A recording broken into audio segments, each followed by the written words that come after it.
उन्होंने इस गाने को लिखा। लिखने के बाद 7 साल लगे, उसके बाद ये गाना लोगों के सामने आया। क्योंकि उन्होंने जब ये गाना लिखा, उसके बाद एक उपन्यास लिखा, उसका नाम था आनंद मठ। उसमें इस गीत को डाला। वो उपन्यास छपने में 7 साल लगे। 1882 में यह आनंद मठ उपन्यास का हिस्सा बना वंदे मातरम। और उसके बाद जब लोगों ने उस उपन्यास को पढ़ा तो इसका अर्थ पता चला कि वंदे मातरम क्या है। आनंद मठ उपन्यास बंकिम चंद्र चटर्जी ने लिखा था अंग्रेजी सरकार के विरोध में और अंग्रेजी सरकार को सहयोग करने वाले उन राजा महाराजाओं के विरोध में जो किसी भी जाति और संप्रदाय के हों लेकिन अंग्रेज सरकार को सहयोग करते।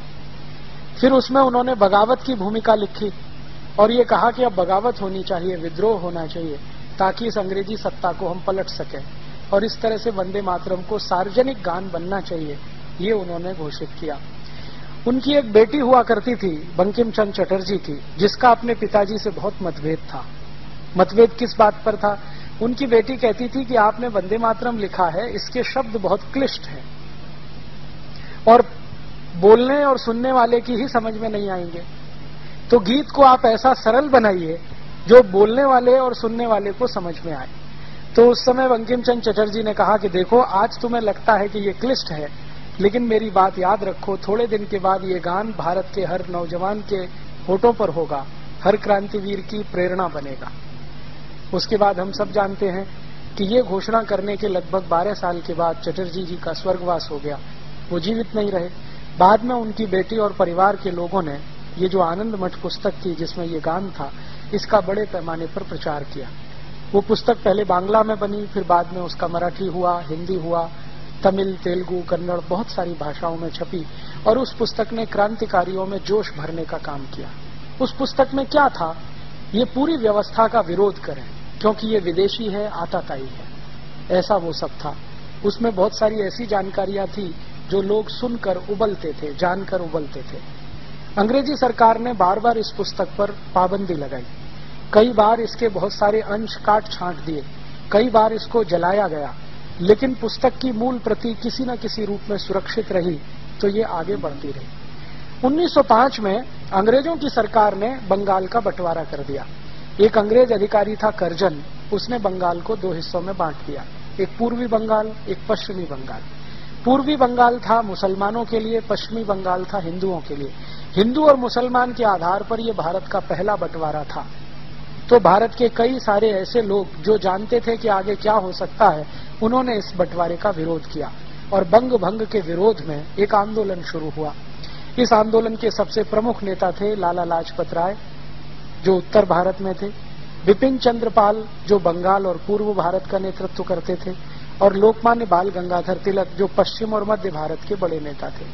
इन तीनों नेताओं ने अंग्रेजों के बंगाल विभाजन के खिलाफ आंदोलन शुरू किया। और इस आंदोलन का एक हिस्सा था अंग्रेजों भारत छोड़ो, अंग्रेजी सरकार से असहयोग करो, अंग्रेजी कपड़े मत पहनो, अंग्रेजी वस्तुओं का बहिष्कार करो। और दूसरा हिस्सा था पॉजिटिव, कि भारत में स्वदेशी का निर्माण करो, स्वदेशी के पथ पर आगे बढ़ो। लोकमान्य तिलक ने इस आंदोलन को अपने शब्दों में स्वदेशी आंदोलन कहा। अंग्रेजी सरकार इसको बंग भंग विरोधी आंदोलन के नाम से कहती रही। लोकमान्य तिलक कहते थे ये हमारा स्वदेशी आंदोलन है। ये 6 साल चला। इस आंदोलन की ताकत इतनी थी कि अंग्रेजों के खिलाफ जो उन्होंने कहा वो पूरे भारत ने स्वीकार कर लिया। जैसे उन्होंने ऐलान किया कि अंग्रेजी कपड़े खरीदना बंद करो, करोड़ों भारतवासियों ने अंग्रेजी कपड़े पहनना बंद कर दिया। और उसी समय भले हिंदुस्तानी कपड़ा मिले, मोटा मिले, खादी का मिले, वही पहनना है। फिर उन्होंने कहा अंग्रेजी ब्लेड का बहिष्कार करो, तो भारत के लाखों नाइयों ने अंग्रेजी ब्लेड से दाढ़ी बनाना बंद कर दिया, वो उस तरह हिंदुस्तान में वापस लौटा। फिर लोकमान्य तिलक ने कहा अंग्रेजी चीनी खाना बंद करो, क्योंकि शक्कर उस समय इंग्लैंड से बनकर आती थी, भारत में गुड़ बनता था, तो हजारों लाखों हलवाइयों ने गुड़ डालकर मिठाई बनाना शुरू कर दिया। फिर उन्होंने अपील किया कि अंग्रेजी कपड़े से और अंग्रेजी साबुन से अपने घर को मुक्त करो, तो हजारों लाखों धोबियों ने अंग्रेजी साबुन से कपड़े धोना बंद कर दिया। फिर उन्होंने पुरोहितों को कहा कि आप शादी कराओ अगर लड़के लड़कियों की, तो उनके शरीर पर अंग्रेजी वस्त्र ना हो, तभी शादी कराओ। अगर वो अंग्रेजी वस्त्र पहनकर शादी करें तो शादियों का बहिष्कार करो। तो पुरोहित समाज ने सूट पैंट टाई पहनने वाले दूल्हों का बहिष्कार कर दिया। इतने व्यापक स्तर पर यह आंदोलन फैला। 6 साल के अंदर अंग्रेजी सरकार घबरा गई, क्योंकि उनका माल बिकना बंद हो गया। ईस्ट इंडिया कंपनी का धंधा चौपट हो गया। तब ईस्ट इंडिया कंपनी ने अंग्रेज सरकार पर दबाव डाला कि हमारा तो सारा धंधा ही खत्म हो गया है भारत में, अब हमको कुछ भी उपाय नहीं है, आप इन भारतवासियों की मांग को मंजूर करो। तो मांग क्या थी? एक मुख्य मांग थी कि बंगाल का जो बंटवारा किया है हिंदू मुसलमान के आधार पर, ये वापस करो। हमें संप्रदाय के आधार पर बंटवारा नहीं चाहिए।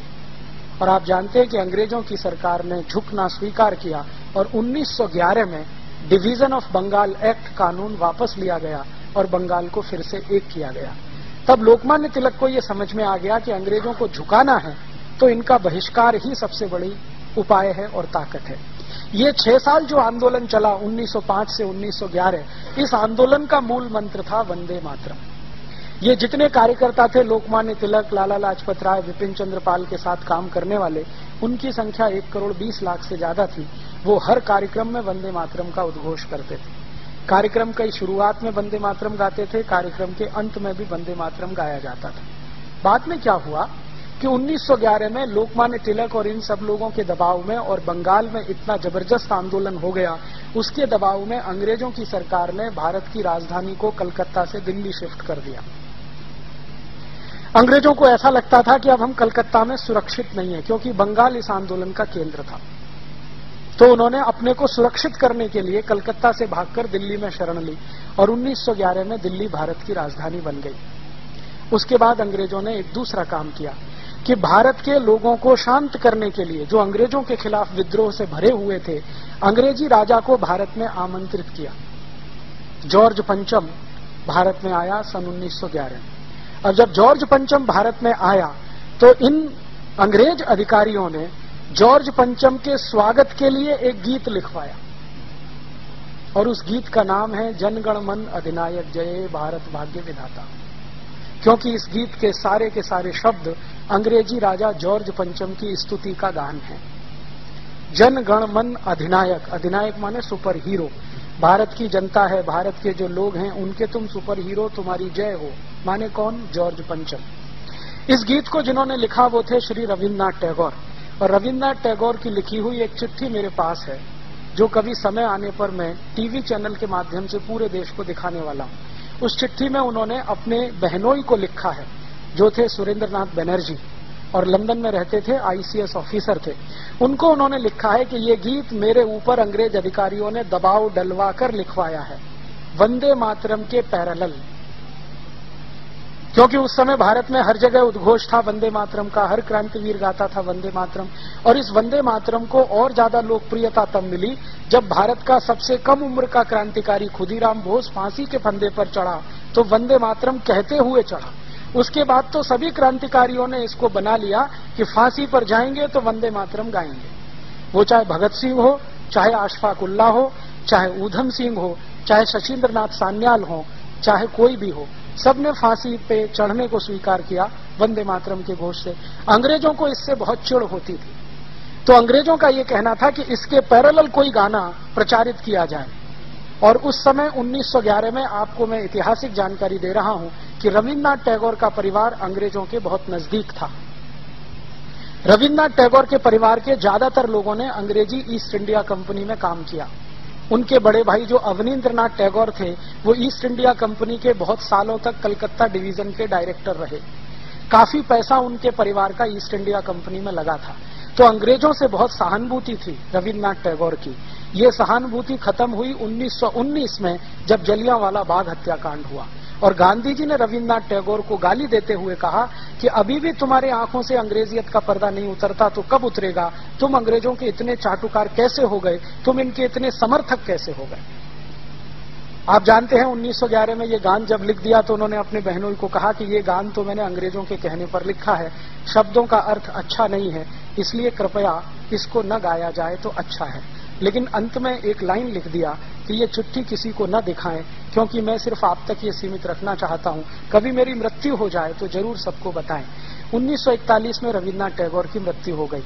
तब बनर्जी साहब की कृपा से ये चिट्ठी लोगों के सामने आई, उसकी एक कॉपी मेरे पास भी है, और उन्होंने पूरे देश को कहा कि जनगण मन को ना गाया जाए। उसी बीच में कांग्रेस पार्टी थोड़ी उभर चुकी थी और एक बड़ा संगठन बन चुकी थी। कांग्रेस में जब तक लोकमान्य तिलक थे, लाला लाजपत राय थे, विपिन चंद्र पाल थे, तब तक वंदे मातरम ही गाया गया। बाद में आप जानते हैं कि लोकमान्य तिलक का कांग्रेस के नेताओं से मतभेद हुआ, और कांग्रेस के नेताओं में उनका सबसे ज्यादा मतभेद हुआ पंडित मोतीलाल नेहरू के साथ, क्योंकि मोतीलाल नेहरू जी की योजना ये थी कि अंग्रेजों के साथ कोई संयोजित सरकार बने, कोलिशन गवर्नमेंट, और उसके लिए वो बार बार कहते थे। और लोकमान्य तिलक कहते थे कि अंग्रेजों के साथ मिलकर सरकार बनाना तो भारत के लोगों को धोखा देना है। तो इस मुद्दे पर मतभेद था, तो ये कांग्रेस से निकल गए। तो फिर इन्होंने एक गरम दल बनाया। तो कांग्रेस के दो हिस्से हो गए, एक नरम दल, एक गरम दल। गरम दल के लीडर लोकमान्य तिलक, लाला लाजपत राय, विपिन चंद्र पाल, ये सब बड़े कांग्रेस के लीडर थे। तो ये हर जगह वंदे मातरम गाते थे। फिर ये नरम दल वाले ज्यादातर अंग्रेजों के साथ रहते थे, अंग्रेजों की कहना, अंग्रेजों की सुनना, उनके नजदीक जाना, उनकी मीटिंगों में शामिल होना वगैरह वगैरह, और वो हर समय अंग्रेजों से समझौते के मूड में रहते थे। तो जब 1911 में ये गाना लिख दिया तो ये नरम दल वालों ने इस गाने को गाना शुरू कर दिया। कई बार ये गरम दल वालों को चिढ़ाने के लिए गाना गाया करते थे। बाद में क्या हुआ, कांग्रेस के बड़े बड़े अधिवेशन हुआ करते थे, उनमें ये बहुत बहस होती थी कौन सा गाना गाया जाए। तो वंदे मातरम पर सबकी सहमति होती थी, लेकिन नरम दल का छोटा सा एक गुट था जो अंत में फिर जनगण मन गा लेता था।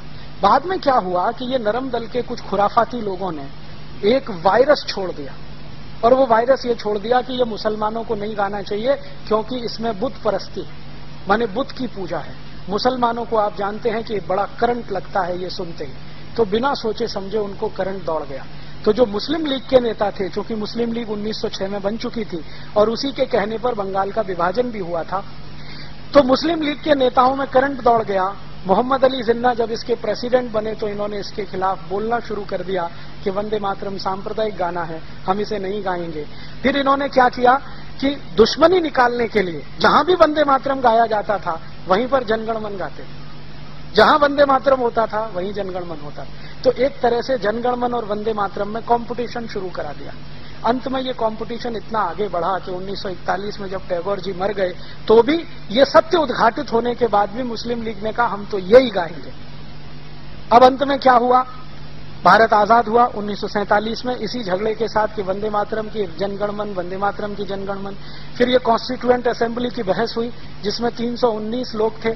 इन सभी में एक को छोड़कर सबने माना कि वंदे मातरम ही होना चाहिए राष्ट्रगान। एक ने नहीं माना, वो एक कौन थे, पंडित जवाहरलाल नेहरू। उन्होंने नहीं माना। क्यों नहीं माना, तो वो कहते हैं कि मुसलमानों को इससे दुख होता है, उनके दिल को चोट पहुंचती है, तो हम क्यों गाएं इसको। माने हिंदुओं के दिल को चोट पहुंचे तो उससे कोई फर्क नहीं पड़ता, मुसलमानों के दिल को चोट नहीं पहुंचनी चाहिए। और नेहरू जी कहते थे कि इस समय मुस्लिम लीग की राजनीति चल रही है, भारत का बंटवारा किया है, इसका तोड़ करने के लिए मुसलमानों को साथ रखना जरूरी है, तो उनकी इन बातों को मान लेना ही अच्छा है।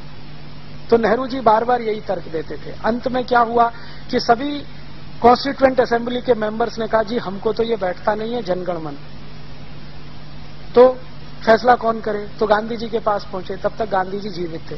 तो गांधी जी ने कहा कि जनगण मन के पक्ष में तो मैं भी नहीं हूं और तुम वंदे मातरम के पक्ष में नहीं हो, तो कोई तीसरा गाना निकालो।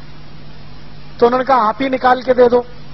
तो गांधी जी ने एक गाना निकाल के दिया जो हमारा बाद में झंडा गान था, उसके पहले वो झंडा गान नहीं था। विजयी विश्व तिरंगा प्यारा, झंडा ऊंचा रहे हमारा, इसकी शान न जाने पाए, चाहे आन भले ही जाए। ये जो गाना था गांधी जी ने कहा इसको बना लो, तो नेहरू जी उस पर भी तैयार नहीं। अब नेहरू जी का तर्क क्या था, नेहरू जी का तर्क था कि ये गाना ऑर्केस्ट्रा पे नहीं बज सकता और जनगण मन ऑर्केस्ट्रा पे बज सकता है। और जनगण मन आप जानते हैं अंग्रेजों का लिखवाया हुआ गीत था जॉर्ज पंचम के स्वागत के लिए। इसके एक एक शब्द को ध्यान दें, जनगण मन अधिनायक जय है, तुम्हारी जय हो, भारत भाग्य विधाता, तुम भारत के भाग्य विधाता हो, पंजाब सिंध गुजरात मराठा द्राविड़ उत्कल बंग, विंध्य हिमाचल यमुना गंगा उच्छल जलद तिरंग, तब शुभ नामे जागे, हम तुम्हारे नाम की शुभकामनाओं के लिए तब शुभ आशीष मांगे, आशीष मांगते हैं, तुम्हारी जय हो जय हो जय हो। जॉर्ज पंचम ने जब ये सुना तो उसको अर्थ तो समझ में नहीं आया, फिर उसने इंग्लिश ट्रांसलेशन कराया तो जॉर्ज पंचम का स्टेटमेंट था कि इतनी खुशामद तो मेरी इंग्लैंड में भी कोई नहीं करता। बहुत खुश हुआ जॉर्ज पंचम। कौन है रविन्द्रनाथ टैगोर, बुलाओ मेरे पास लेके आओ। तो रविन्द्रनाथ टैगोर को परिचय कराया गया। अंत में जॉर्ज पंचम जब विदा हुआ तो उस समय की वो नोबेल प्राइज कमेटी का चेयरमैन भी था, तो उसने रविन्द्रनाथ टैगोर का नाम नोबेल प्राइज के लिए रिकमेंड कर दिया, क्योंकि वो उनके गीत से प्रभावित था। अब रविन्द्रनाथ टैगोर के लिए संकट खड़ा हो गया कि जिस गाने को वो खुद अच्छा नहीं मानते, दबाव में लिखा हुआ है, उसी पर नोबेल प्राइज मिल रहा है। तो उन्होंने अंग्रेजों से कहा कि कम से कम एक कृपा करो मेरे ऊपर कि पूरे देश में ये प्रचारित करो कि मेरी गीतांजलि पर ये मिल रहा है नोबेल पुरस्कार। तो हम सब जानते हैं कि गीतांजलि पर नोबेल प्राइज मिला है। गीतांजलि में कोई दम नहीं है कि उसको नोबेल प्राइज दिया जा सके। मैंने गीतांजलि कई बार पढ़ी है, ऐसा कुछ दम नहीं है। उससे ज्यादा अच्छी कविताएं इस देश में बहुत सारे कवियों की लिखी गई हैं, लेकिन छुपा दिया उन्होंने इसको और पूरे देश में प्रचारित कर दिया कि ये गीतांजलि पर मिल गया। वास्तव में हुआ ये था कि जॉर्ज पंचम का इतना चाटुकारिता भरा गान जो गा दिया, उस पर वो खुश होकर नोबेल प्राइज दे गया। गांधी जी को जब ये सच्चाई पता चली तो 1919 में जब जलियांवाला बाग हत्याकांड हुआ तो गांधी जी ने बहुत कड़क पत्र लिखा रविन्द्रनाथ टैगोर को, और वो पत्र आप पढ़ेंगे तो रो देंगे। इतनी गालियां सभ्य शब्दों में वो दे सकते थे, वो उन्होंने दिया। फिर खुद गांधी जी मिलने गए कि तुम अभी तक अंग्रेजों की स्वामी भक्ति में डूबे हुए हो, अभी भी उनका सहयोग कर रहे हो, ये हमारे भारत के लोगों को मार रहे हैं, काट रहे हैं, कब इनका साथ छोड़ोगे? तब रविन्द्रनाथ टैगोर ने अपनी उपाधियां वापस की और अंग्रेजी सरकार के खिलाफ उन्होंने लिखना शुरू किया। 1919 के पहले रविन्द्रनाथ टैगोर के लिखे गए लेख सब अंग्रेजी सरकार के समर्थन में हैं। फिर 1919 के बाद उन्होंने जो लेख लिखे हैं वो थोड़े थोड़े उनके विरोध में गए। तो जनगण मन ऐसा गान है जो उन्होंने लिख दिया जॉर्ज पंचम के लिए, और हम हिंदुस्तानियों ने पंडित नेहरू के कहने पर उसको राष्ट्रगान बना लिया। जबकि 318 सांसद, संसदीय समिति जो थी ना, कॉन्स्टिट्यूएंट असेंबली के 318 लोग वो कहते थे कि वंदे मातरम होना चाहिए, अकेले नेहरू जी कहते थे जनगण मन होना चाहिए। और नेहरू जी माने वीटो उस जमाने का। आप में से बहुत सारे बुजुर्ग जिन्होंने नेहरू जी को देखा है यहाँ हैं। नेहरू जी माने वीटो। नेहरू जी ने जो कहा वही कानून, नेहरू जी ने कहा वही आदेश, नेहरू जी ने कहा वही कैबिनेट का फैसला। और जो नेहरू जी ये धमकी दें कि मैं सरकार छोड़ रहा हूं तो पूरी कांग्रेस हिलना शुरू हो जाती थी। उस जमाने में India is Nehru, Nehru is India ये नारा, बाद में Indira is India, India is Indira ये नारा। तो इस तरह का वो था, जैसे नीरो के समय में, जैसे क्लॉडियस के समय में, वैसे ये। तो नेहरू जी का कहना माने अंतिम वाक्य तो कांग्रेस ने स्वीकार कर लिया कि भाई यही ठीक है। फिर इन्होंने तब तक इसको लटका कर रखा जब तक गांधी जी की हत्या नहीं हुई। गांधी जी की हत्या के बाद इसको पिटारे में से निकाल लिया और जनगण मन को राष्ट्रगान घोषित किया। अब विद्रोह की स्थिति ना आए पूरे देश में तो वंदे मातरम को राष्ट्रगीत का दर्जा दे दिया कि भाई ये भी चले और ये भी चले, वो जो क्या कहना, दोनों को संतोष रहे। तो ये है इतिहास। और आज हिंदुस्तान की सरकार ने एक सर्वे किया है पूरे हिंदुस्तान का, और वो रिपोर्ट अभी आई है थोड़े दिन पहले, अर्जुन सिंह की मिनिस्ट्री में है। वो रिपोर्ट में ये पूछा गया था भारत के लोगों से कि आपको कौन सा गाना ज्यादा पसंद है, जनगण मन या वंदे मातरम। 98.8% लोगों ने कहा है वंदे मातरम। फिर अभी थोड़े दिन पहले बीबीसी ने एक सर्वे किया है, ब्रिटिश ब्रॉडकास्टिंग कॉरपोरेशन। उन्होंने एक स्पेशल फीचर बनाया है वंदे मातरम पर, जो आजकल दिखाया जा रहा है लंदन में। तो बीबीसी ने एक सर्वे किया है कि जहां जहां भारतवासी रहते हैं दुनिया में उनसे पूछा जाए, तो उन सर्वे में से 99% लोगों ने कहा है वंदे मातरम। और बीबीसी के सर्वे से एक नई जानकारी मिली है कि दुनिया में सबसे लोकप्रिय गानों में वंदे मातरम दूसरे नंबर पर है। दुनिया में बहुत सारे देश इसको समझते नहीं है, लेकिन इसकी जो लय है ना और इसका जो संगीत है, वो कहते हैं कि ये हम में जज्बा पैदा कर देता है। इसमें संगीत और लय देने का काम किया था पंडित विष्णु दिगंबर पलुस्कर ने। बहुत बड़े संगीतज्ञ थे, हम सब जानते हैं। विष्णु दिगंबर पलुस्कर ने इसकी लय बनाई, और इसमें ये जो आज जिस लय में हम गाते हैं ना, ये उनकी दी हुई है, विष्णु दिगंबर पलुस्कर की। उन्होंने ये लय बनाकर गाना शुरू किया, और बीच में जो संगीत भरा गया है वो भी उन्हीं के समय का है। बाद में ये वंदे मातरम लता मंगेशकर ने गाया, आशा भोसले ने गाया, थीम वही है जो विष्णु दिगंबर पलुस्कर की है। तो ये इतिहास है वंदे मातरम का, और उसके साथ है जनगण मन का। अब हम तय करें क्या गाना है। वंदे मातरम, वंदे मातरम, वंदे मातरम।